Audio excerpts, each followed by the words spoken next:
Hello, good morning. I want to share with you some real foundational strength training that will not only help with posture, but will help with you progressing with your yoga practice. We're going to work with the muscles closest to the spine, first in the front of the body, then along the back of the spine, and then around the shoulder girdle. So we're going to start on our back here. So you can bend your knees.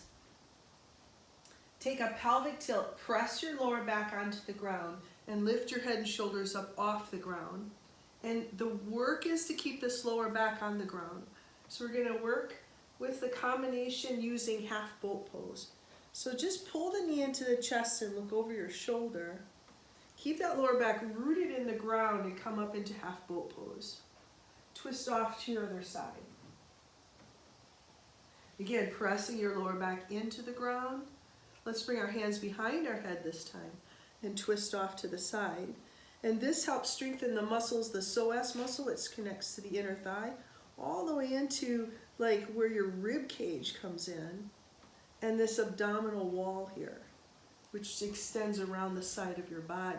Reaching your legs out again into half boat pose, really taking that pelvic tilt. If you can't get your lower back on the ground, reach your legs up higher and twist off to your other side. Lower back rooted into the ground. Reach your legs up into half boat pose and bring your knees down and take a rest. Good, we're going to take 3/4 of a half boat pose now. Pressing your lower back onto the ground, lift your head and shoulders and just lift one leg up off the ground.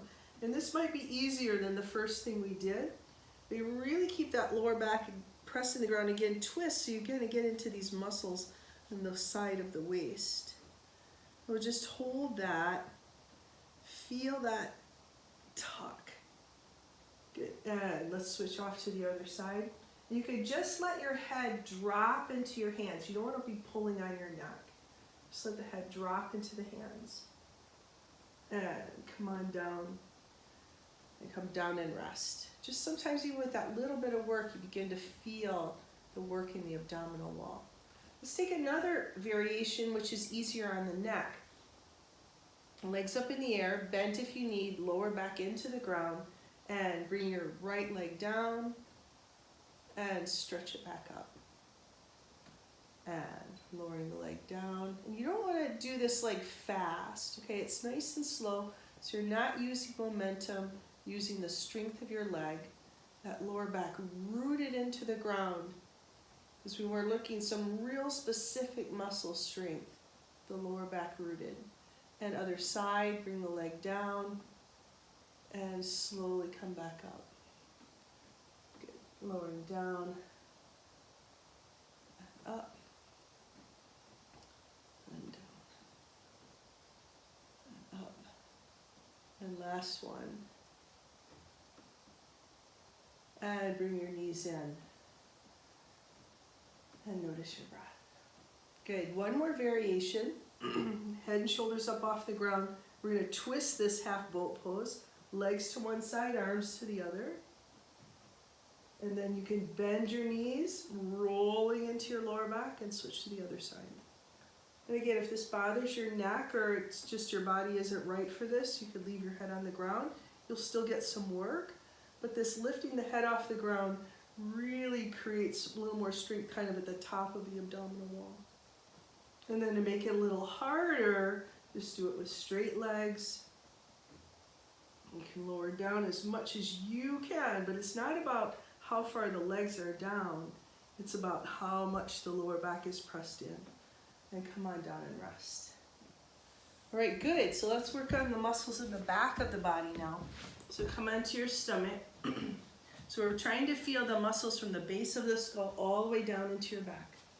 Legs rooted, tailbone tucked. We'll bring the arms by the side the first time, and then lift the head and shoulders up off the ground.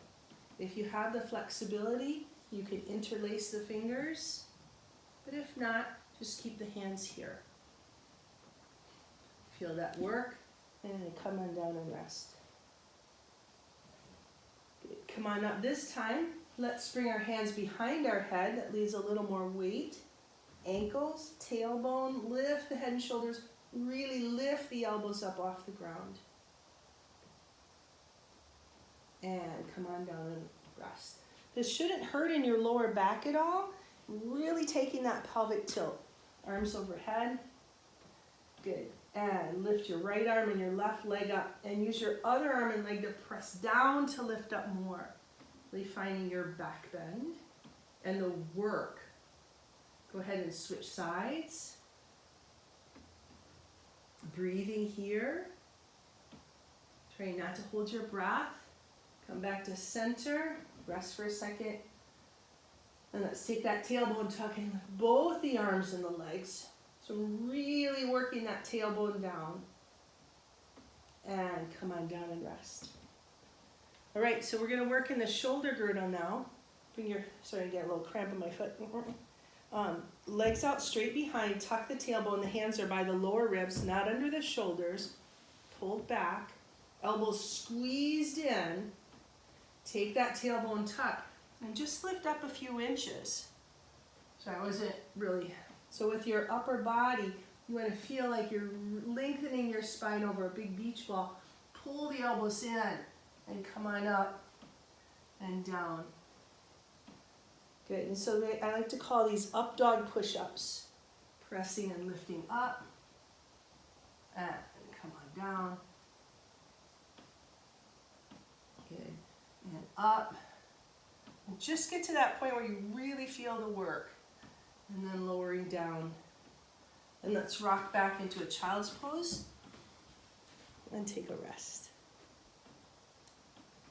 Good, give those a try. Do more of those push-ups. That'll be really good. You can do these every single day. Try it for 3 weeks and see how you're doing.